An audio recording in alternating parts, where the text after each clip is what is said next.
Good morning, everybody. How you doing? Good morning. Good morning. Morning. Well, while we're waiting, I just want to kind of get started with maybe we go around the horn here with okay. I see Lynn in my top left here. So Good morning. good morning. So 6 months and a year from now, what's your team size going to be? 6 months and a year from now, I'm hoping It's double what we are now. Right now, we are seven in Florida, one in Jersey. And my Jersey team, I'm getting my Jersey license, so I'm hoping that will. be part of the increase. Okay, and we have to set up a meeting with you, Kenya, and you. She's the new manager there, so she should be a What's her big help. name? Yakenya, last name Moise or SSE, Moise. Okay. Yeah, Michael met. Jennifer. Yeah, Jennifer is the office admin. Okay. So Kenya comes to us from Sawyer Smith Corcoran. It's a regional Corcoran company, and she's a producing manager, very capable, very bright lady, Princeton graduate. So, Nice. Very nice. so that Excuse should me help one us. second. Someone's at my door. Give me 1 second. I'm sorry. Yep. All right. So we're working on like the team avatar, and I guess I'll go around the clock here, David. What is your personal team, not your office, going to look like in 6 months and a year? It's not so much about how many more people, it's more about adding, having them produce more right now with everything going on. A lot of them are part-time. So I think, adding select agents in different markets that I can truly work with that are full-time that want to dig into what we have to offer. So, ultimately a handful of great new agents, that'd be fine. Uh, and are you going to focus on getting your part-timers to be more productive or hire around them? So, so maybe one or two of them, but it's not necessarily their goal as well. They have other things going on in their life. So it's about attracting others that are more full time.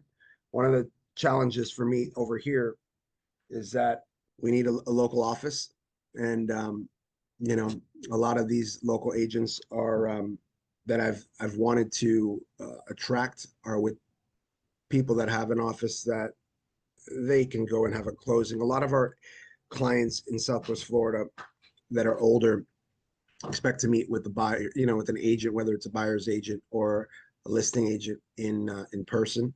And so it's the first question. A lot of times they're like, "Where's your office?" So we'll work with the different office, but that's been quite a challenge. And I'm always traveling throughout the state, so it's also a little bit hard to attract those agents, but they'll come. They'll come. Okay, I'm going to go back to you, Lynn. Everything all right? About that. Yeah, Pete didn't see the guy at the door. Door. He just kept looking at me through the office window. No worries. Sorry. So you said you wanted to double your team in 6 months or a year? In a year. In a year.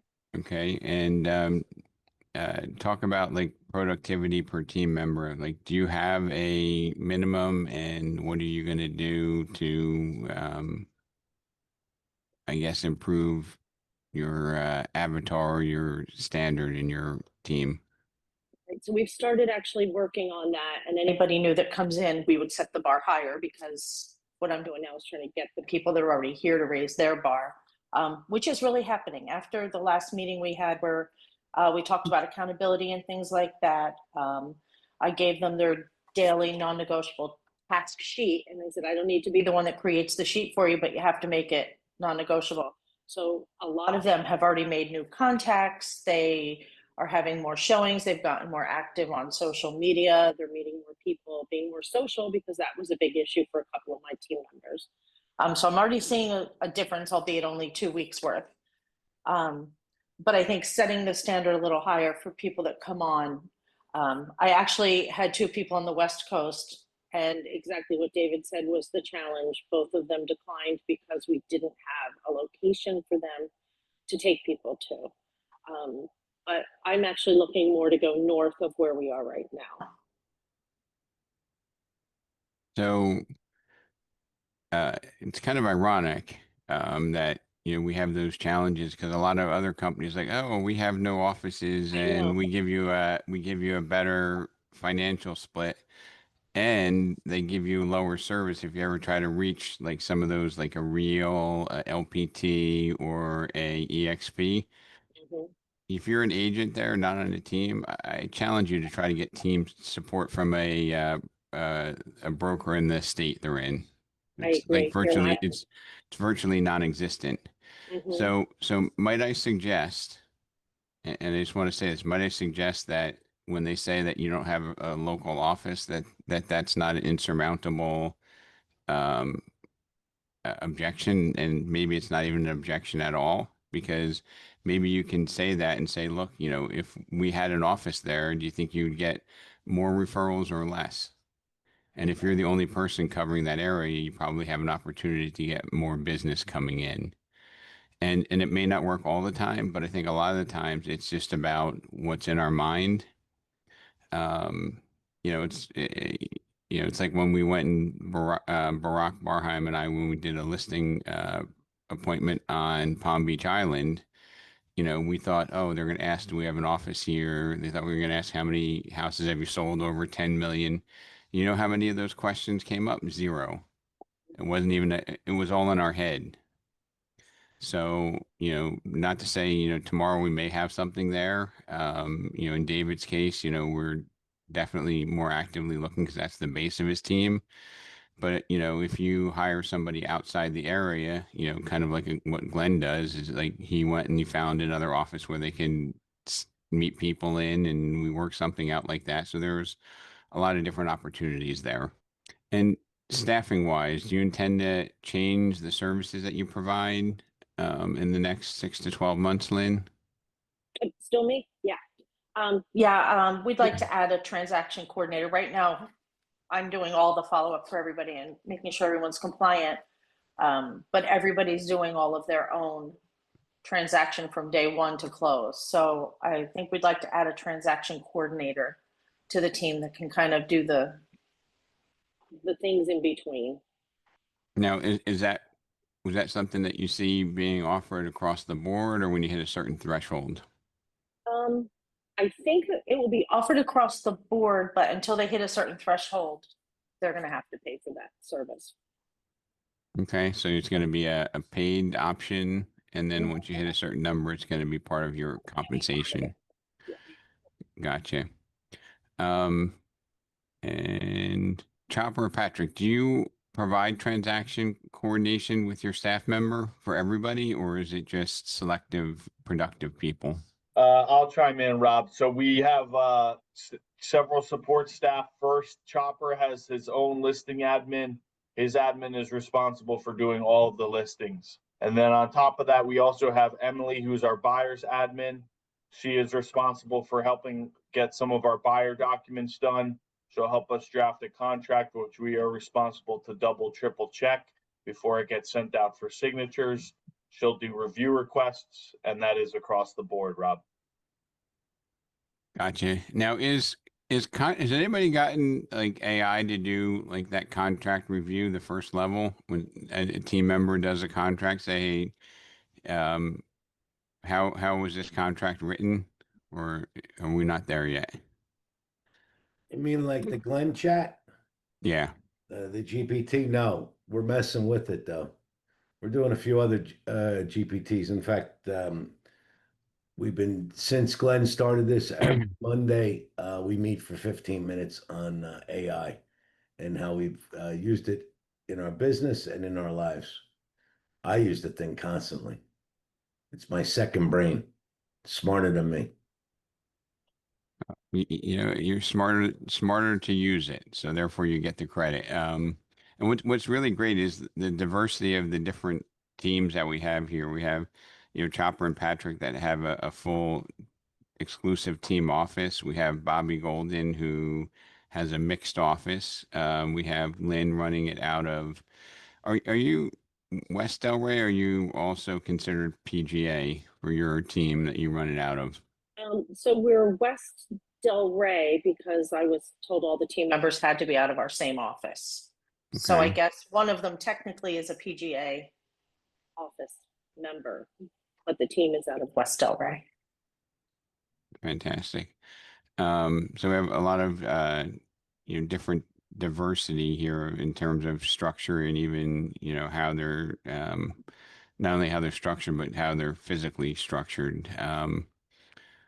And on the first three that we spoke to, Patrick, Lynn, and David, if I'm a team member there, am I expecting to get leads from you as a team leader at Rainmaker? I'll start with David.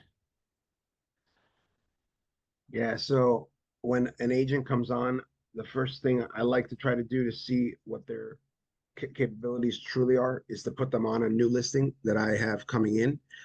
It gives me the ability to look at a number of things that can pop up, how they're going to prepare for a client. They could come with a beautiful resume. They could come to me and they could have sold X amount of dollars the last year or two before. But if I put them on a deal, I give them something. There's obvious value in the amount of commission they can make, but I can also see exactly their behaviors in this moment and what they're going to do. And it tells me a lot. So I typically like to put them on a new listing I have coming in. And then based on that, I'll gauge what I want to offer them in terms of leads and opportunities. With everything I have going on, a lot of the times I give them opportunity to work a buyer or seller. It's not just online leads like a Zillow or Realtor, because I'm so heavy on referrals. Like right now, every one of my agents has at least one or two co-listings with me, and or is working at least one or two buyers with me. And I can control things as well that way. And on a co-listing, you share that, 30, you give them a referral fee, 50/50, depends on the deal, or you consistent? Consistently, it's 50/50. I know a lot of team leaders do something different, but I'm offering them 50/50. And then after your team grows, should they expect to get business fed from you, or do you look to get them to be So I like independently to teach them how productive? to fish. I think that the agents that are looking for me to buy leads, those are not the type of people that I'm looking to attract full time. Those are the people that I've kind of let go of. I could have 20, 30 agents. I at one time, when I was at Sotheby's, ran a team of 21 agents, bought leads from 3 different sources consistently for many years. It's just not what I'm looking to do right now. I want to have self-starters, people that I see that can do business on their own. They want to work with me to grow what they're already doing. It's kind of like person we attracted to be the managing broker of our offices. She's that personality. She's the type of agent I would want to attract on the team. So that's pretty much it. And Patrick or Chopper, if I'm joining your team, is part of the reason to join that you're going to drop leads on me, or why am I joining? Well, traditionally, a third comes from us, a third comes from them, and a third comes from the different lead sources. They gotta work it, and they have to maintain a quota. Do you know, does everybody know at their fingertips, like what all your lead sources are for the past 12 months? I'm going to guess no, but maybe you do. We track it. How about you, Lynn? I don't know an exact number. I would say with my team, as they come on, I share. If anybody doesn't have work and wants to get a lead from me, then I'll share my listings, or I assign a buyer, and then we split commissions. But my goal, To David's point, is to teach them how to fish. At this point, 3 of the team members, even though I have shared listings with them Because maybe it was a little quiet, are getting their own leads now. But I would say the majority of our leads come from our sphere of influence, relationships. Referrals, I Do not pay for leads. I have not ever paid for a lead.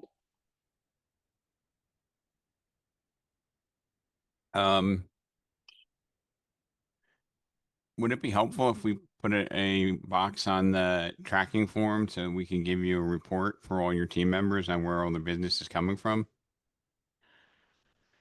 Sure. Bobby G, is that a good thing or more red tape? Bobby G texted us, said he couldn't answer. He could Okay. listen. Um, and let's see. I typically, there's a box that says, what, a couple of different boxes that say lead, our lead, their lead. And then I usually put that in the comment, like where it came from. And typically a lot of them are referrals, but we So usually put that in ourselves. But I right. don't So think it's a bad thing. what I would try to do is see if we could systemize it where we find a way in Lone Wolf to record what it is, and then we can give you a report showing where your business came from, so you don't have to track it, and all your team members are telling us where the business came from as well. And I think that would- also one of the things that we've been doing, Rob, is we've been also congratulating and thanking our clients that have sent us referrals. So if you do send a referral, then you get, a gift card. If you send us another referral, then you get a box of cookies. If you send us a third referral, you'll get something else. So I think gamifying it a little bit incentivizes the client to continue providing referrals. So, and you tell them what they get? No, it just shows up that they know they're going to get something. Okay, I was gonna say that's probably better that you don't. One of the nice things, Rob, about app files is our 7-day form in there actually asks where the leads came from. And then, So I but could actually look at that. can you have access to the entire team, so you can look through the entire team? Sure do. Okay. Yeah, so that's something that we have like 5 different systems that we use. So I'm trying to figure out if there's a way that we could across the board, give all the team leaders and run stats for everybody and say, hey, from all of our team leaders, here's where the leads are coming from. And this way, that at least you would have, you kind of like you make a contribution by saying what happens to your team. We give you the data on your team, then we give you an aggregate of everything. So you could see, where others are doing better and where you're excelling.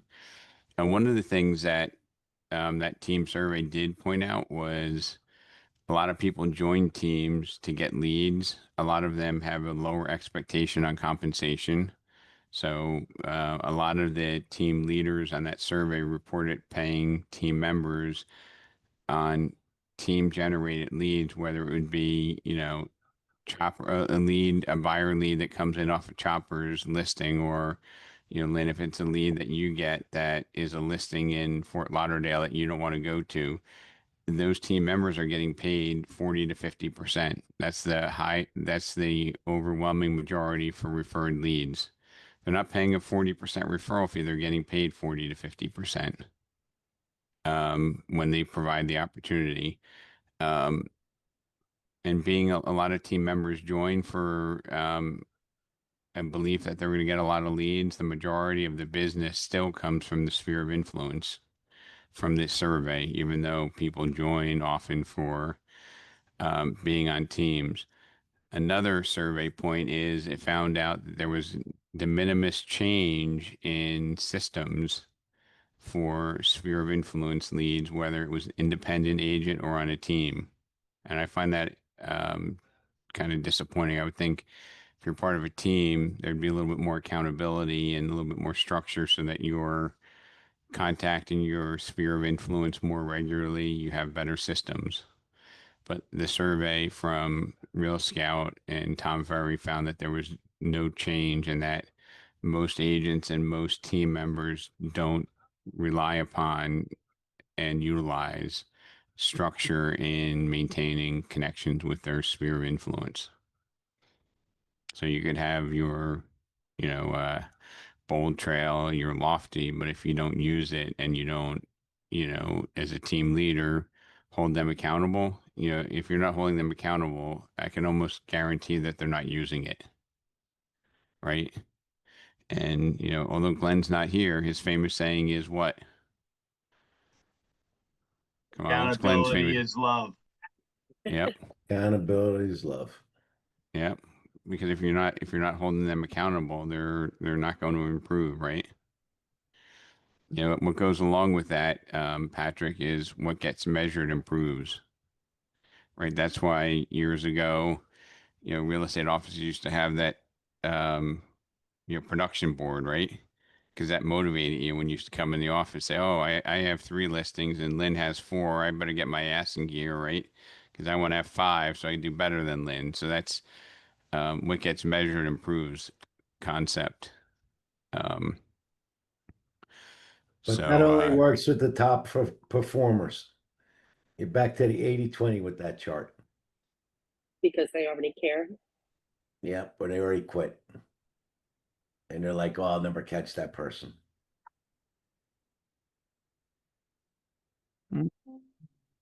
I think one thing that the industry has done and Remax has done, and I think Remax kind of led the industry, is, at least to my recollection, is Remax created like small, medium, large, and mega teams for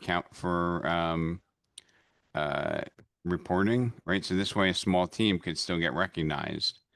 So I think, Chopper, there's probably still a way that you could recognize people who aren't going to be the top producer, right? Because I think everybody is motivated by recognition. So that might be, I might be wrong, Chopper, but it might be an oversight just to assume that only people that can get the gold medal win. Maybe there's a way that you can say, hey, here's the most improved for the quarter, right? That's fine as long as it doesn't become a participation I trophy. was just gonna say honorable mention. Rob, remember the brokerage you went to and the broker owner had a gold star or a gold club or something? And I'm like, what is this for? And the manager is like, oh, it's below executive. I said, there doesn't that's what Chopper's talking about. He doesn't want that. So we went when we were touring. We are like, wow, I don't know what that club is. Like, what's the gold club? And it was like people who made 25 to 50,000 gross. I'm like, that's also the food stamp club. I was like, do they get the EBT? Do they get that card? Oh my God, it was bad. But they made it look so official, like it was another Remax thing. It wasn't like a Mickey Mouse thing. Yeah, they That's put bad. but David, to that point though, that was another way of recognition, right? Because they had that posted in the office, so they were, the true award winners were acknowledged, right? But they also watered it down by creating that new level. Be honest, I don't want to have people that are not doing 100% or above. Forget about executive gold. I get celebrating the small wins Right, or giving but how about like putting that board up in the office, because we don't do that. So maybe the each board office is can have by size, like the executive club members get the smaller picture, the 100%, the platinum, and in this way that there's a so goal to achieve. that I'm seeing in many offices, Rob. I'm just saying I don't want to put up a gold club. Yep. So I don't think there's anything wrong with recognizing the agents and showing the pictures based on production. That's fine. What's his name? Michael Fry has that big time. And then the last piece I'll just put out there is we talked a little bit about like transaction coordination. What other services as a team, do you provide to your top people? Um, like transaction coordinated listing management. Do you allow your team members to take listings? Who doesn't allow team members to take listings? Anybody? Chopper, you allow them to take their own listings, right? I do the listings with them, yes. But do they all go in your name?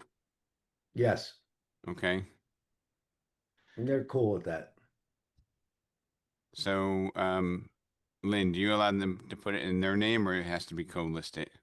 Everything's co-listed, but if they bring it, I'm the co-list. So you're the They're second one? primary. Mhm.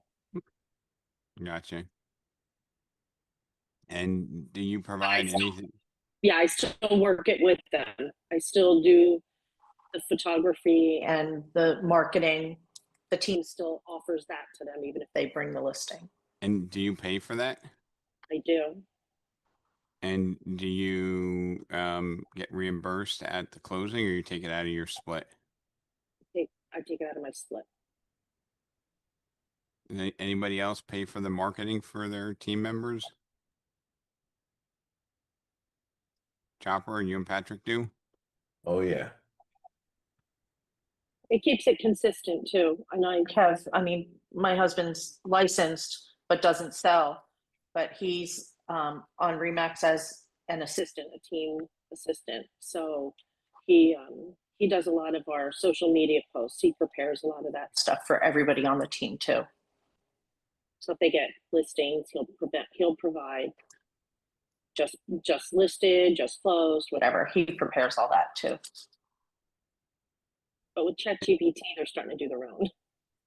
And the last 2 minutes, what do you do for attraction or recruiting? Does anybody have a service or a system that you use to identify good candidates for your team?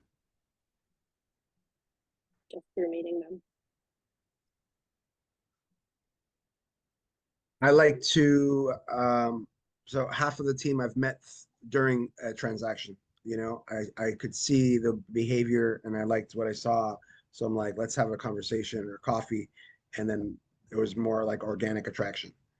I think once I have a local office, a different avenue, I'll definitely go down, you know, to have more candidates calling inbound, like recruiting agents, the same to the brokerage as well. So, I'm wondering, David, if you like announce, hey, I have this person that joined the team and you have a process of doing that, if just like with the offices, if people won't reach out to you, right? Because They do, and I heard your like kind of tone or focus in that not all clients are looking, you know, to work with an agent that has a local office. Where I am, and Lynn was looking to do business over here, so I know she was going through the same thing. It's the agents, it's the clients. They're all. It doesn't matter how often the agent uses the office. They're looking to have that location for some reason. And you're talking about my posts, what to announce. I always get somebody asking to join the team, or 100%. There's a response. From announcing an office or a candidate, you know, somebody that came on. It's just those responses aren't always the person I would want to interview for, you know, or have them come on. I mean, EXP is definitely top 5 in, those 3 markets that you're in. And, I don't know that do they have physical offices by you? Yes. So rather than what I'm doing, they're definitely the teams are supporting an office, and a lot of them have 20 plus agents, so they're like, you know, little brokerages in themselves. I think by me, I know of at least 3 or 4 EXP offices that are just as nice as the Remax looking office. Right. Well, I mean, I bet you for everyone that's on a team that has a local office, there's probably 3 people that are producing without an office, in terms of volume. So part of that, and look, I flew down there to look for offices for us, and we've been trying for a while. And so I'm not doing this as a deflection technique, but I am saying that, if you wanted to put somebody in Jacksonville or Atlanta or San Diego, we can find a way to put them on your team in those locations remotely. And if you wanted to put somebody in Florida, if you want to put somebody in Ocala or someplace where we're not in a location, it's definitely doable. There are lots of models that utilize that. Yeah, I'm talking to Nicole about that right now, because I see an agent I'm interested in the Destin market. So having somebody else that can help me manage them is also very important with everything else we have going on. So definitely gonna explore that. Rob, if it's someone out of The area, and there is not an office in that area, where do they hang their license? At our closest Remax or where the team leader is? That's a problem, Lynn. That's a big question. And like, for example, sorry to interrupt, but that's a big question because my like Solitaire is on my team and she's in Pembroke Pines and she's getting told one thing, but there's definitely something else. And yes, everybody would like to have their whole team under one location, but then that doesn't help with Remax when it comes to the CRM and the leads and showing your website where you're located. It will say everybody's in that West Del Rey office. Like I'm still there, right? That doesn't make sense. I do a deal here and there over there, but that's not where I want to be known for referrals or for clients to see. So I think it's a matter of talking to corporate also and getting that set up because people want to be known where they are. So if they're out of a different, Office, does the team still get credit for anything they do? Yes. Oh, okay. Okay, Yes. You had some bad information early on. I apologize. it's okay. I just want to make sure that as I move forward, I do it the right way. Yep. I'm big on making sure I get it done well. All right. So we're 4 minutes over, so I'm gonna call it a wrap here. I'm trying to get the official survey from Rail Scout to share with you, but I did have the overview that I did get off of ChatGPT, We which can was download. great. I think you have to fill out the survey to download it. Okay, I don't know if you want to take the 5 minutes to fill it out, and if you don't, I'll try to get a copy of it and get it over to you. Let me see if I have it here. thank you. Theteamsreport.com. Just hang on 1 second. Yeah, so I did fill it out. I didn't get the results yet. And I filled it out from a company-run team that we have in Westfield. So anyway, I will let everybody roll. As soon as I get it, I'll share it. Lynn, if you get it before me, send it over, and I'll see you all next week. Thank you. Have a great week, everybody. Bye-bye.